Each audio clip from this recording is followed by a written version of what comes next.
ఇప్పుడే చూశాను అఖండ 2కి సినిమా రేట్లు పెంచుతున్నట్టుగా రాష్ట్ర ప్రభుత్వం ప్రకటించింది. ఇలాంటి ప్రకటన ద్వారా కదా ఐబొమ్మ రవి లాంటి వాళ్ళు పుట్టేది.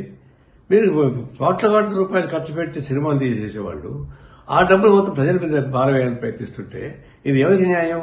కాబట్టి ఇంకా ఈ విలువైన కాస్ట్లీగా ఉన్న సినిమాను చూడడానికి ఇష్టమైన ప్రజానీకం ఐబొమ్మ రవి లాంటి వాడు చేసిన సినిమాలు చూస్తున్నారు. మీరుగా సూచిస్తున్నారు. మళ్ళీ అతను అరెస్ట్ చేసే హక్కు మీకు ఎక్కడ వచ్చింది? ఈ ప్రభుత్వానికి నైతిక హక్కు లేదు. ఐబొమ్మ లాంటి వాళ్ళని అరెస్ట్ చేసే నైతిక హక్కు మీకు లేదు. ఎందుకంటే మీరే సృష్టిస్తున్నారు అట్లాంటి వాళ్ళని. ఇప్పుడు ఆయన జైల్లో పెట్టి ఇంకా చాలా మంది వస్తారు.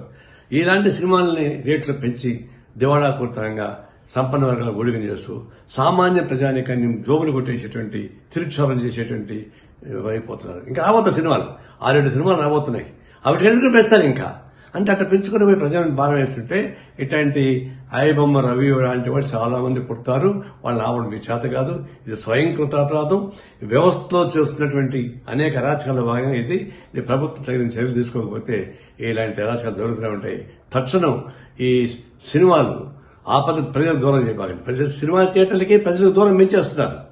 సినిమా థియేటర్లు 100 రోజులు 50 రోజులు ఆడుతూ ఉంటే జనం చూస్తారు. సామాన్య ప్రజలకు మీరు 3 రోజులు మొత్తం డబ్బులు వాడుకున్న తర్వాత అది ఎవరు చూస్తారు? అంటే సినిమా థియేటర్లకి ప్రజానీకానికి దూరం చేస్తున్నారు. కళామతలకి ప్రజలకు దూరం చేస్తున్నారు. ఇది అత్యంత ప్రమాదకరమైన ధోరణి. ఇలాంటి విలాసవంతమైన సినిమాలు తీసి వాళ్ళు నష్టం అవుతున్న భయంతో ప్రజల మీద భారం వేస్తే ఇది ప్రజలు ఊరికే ప్రసక్తి లేదు. మేము తీవ్రంగా ఖండిస్తున్నాం.